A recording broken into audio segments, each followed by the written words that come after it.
You have $200 in your account and 11 friends. You know this because you counted them once, not the followers. The people who know your mother's name. The people who would pick up if you called at 2 in the morning. 11. Write that number down. Remember it, because by the time the money changes, so will that number, and nobody warns you about that part. $0. Saturday night. 8 people in a 1-bedroom apartment. Someone brought chips, someone brought a speaker. Nobody brought anything expensive because nobody had anything expensive. You are all broke together. This is the part nobody tells you about poverty. It has a warmth to it, not the poverty itself, the togetherness inside it. When nobody has anything, nobody is keeping score. You split the bill 7 ways on a $40 check and laugh about it. You borrow $20 from Marcus until Friday, and he doesn't think twice. You lend Priya your jacket because it's cold, and she didn't check the weather. Nobody owes anybody anything because everybody owes everybody everything. This is friendship before money touches it. You don't know it yet, but this is the last version of it that's completely clean. $8,000 saved, something small shifts. You got a raise, not huge. $6,000 more a year after taxes.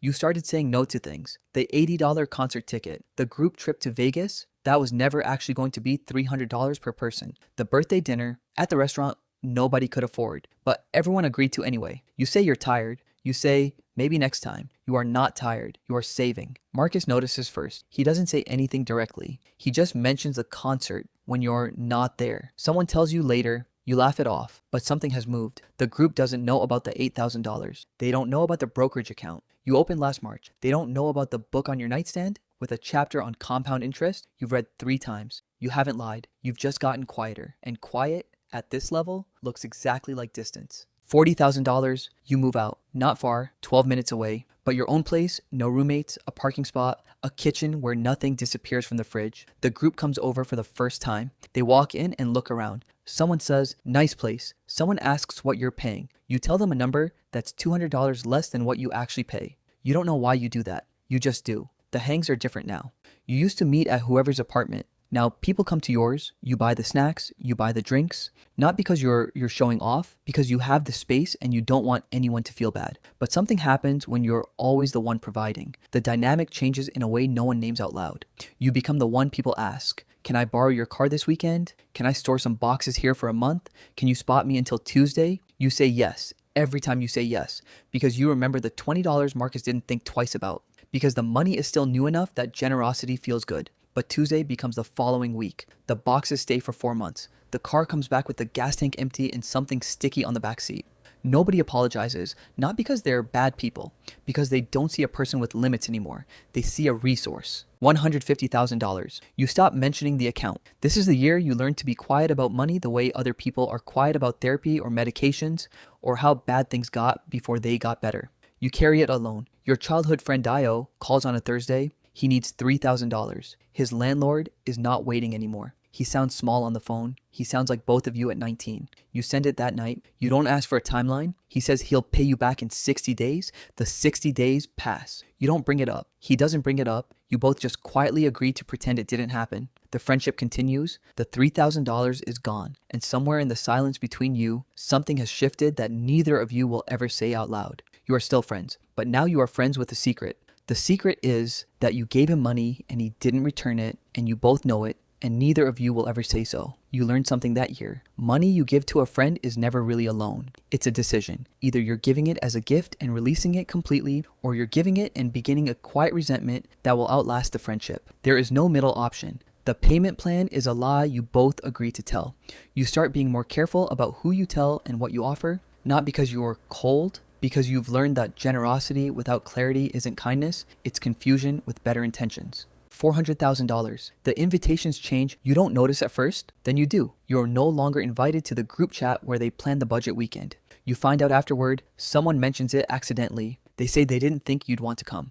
They say it wasn't really your scene anymore. What they mean is, we didn't want to feel bad about the prices in front of you. What they mean is, we didn't know how to have you there without it meaning something. You are not rejected. You are just placed in a different category. The category of people whose presence changes the energy of a room. Not because you do anything, because of what the number next to your name makes other people feel. Old friends start sentences with, I know you're doing well, so, and you already know what comes next before they finish. There's always a but. There's always an ask at the end that's been dressed up as a question. Can you just look at this business plan? I know it's not really your thing, but I was wondering, since you understand this stuff better than us, if you could. My cousin is trying to get into investing, and I thought maybe you could just have a quick call. Nobody is malicious. Everyone is reaching. You start answering your phone less. You tell yourself it's because you're busy. This is partly true. The rest of it is that you have learned to recognize the shape of a conversation that wants something before it starts. You grieve this without a word for it. The version of you with 11 friends doesn't exist anymore. You count them one night. The ones who call just to call. The ones who ask nothing. The ones who know the number and treat you exactly the same as before. You get to 4 before you stop counting. New people. Somewhere around this time, new people enter. They are ambitious. They talk about deals the way the old group talked about games. They have opinions on markets and tax structures and asset classes. Conversations that used to last until 2 a.m. over cheap beer now end at 10:30 p.m. over sparkling water. They are sharp. They are interesting. But there is something missing that you can't name for a while. Then one night, it comes to you. They are not your friends. They are your network. And the difference is everything. A friend knows you when you had nothing. A friend has seen the apartment with the broken heater. A friend remembers the name of the girl who broke your heart at 24. A friend would call at 2 a.m. and you would pick up. These people would call to tell you about an opportunity. You would pick up for that too. But it is a different kind of picking up. You are useful to each other. There is warmth in that. There is even genuine care sometimes. But it is not the same. And you know it. And you feel it. And on certain nights, when the apartment is quiet and the account number is bigger than you ever thought it would be, you feel something that money is not supposed to make you feel. You feel alone. The ones who stayed. There are 2 of them. Maybe 3 if you are lucky. They are not the ones you expected. Not the best friend from college. Not the cousin you grew up with. Not the person you would have bet on at 22. The ones who stayed are usually quieter. They didn't make a big deal about the money when it changed. They didn't pull away when you stopped splitting checks. They didn't treat you like an ATM or a celebrity or a cautionary tale. They just kept showing up, calling about nothing, checking in on a Tuesday, laughing at the same things, knowing when something is wrong before you say anything because they actually know you. Not the you with the account balance. You. These friendships are not dramatic. There is no moment where you realize they're the real ones and someone plays a song and the light changes. It's quieter than that. You just notice one day that they're still there. And the relief is so deep it almost embarrasses you. You protect these friendships differently. You are careful with them. You show up to their things. You remember the details. You do not let the money become a wall because you know now what you didn't know at 22 with 11 names on the list. Real friendship is not built in abundance. It's tested there. What nobody tells you. Getting richer doesn't make you lonely. The loneliness was always possible. The money just made it visible. The friends who pulled away were already pulling away, waiting for a reason. The ones who started asking were already the asking kind, just waiting for something worth asking for. The ones who stayed were always the ones who would have stayed. The money didn't change people. The money revealed them. And maybe more honestly, the money revealed you. Which version of yourself you became when you could finally afford to say no. What you protected and what you let go. Who you showed up for when showing up cost you nothing.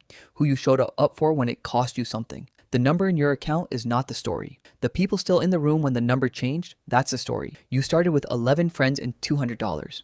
You have more now, not friends. Money, the friends are fewer. The ones who remain know you in a way that doesn't have a price. And some nights that feels like loss. And some nights it feels like clarity. Most nights it feels like both.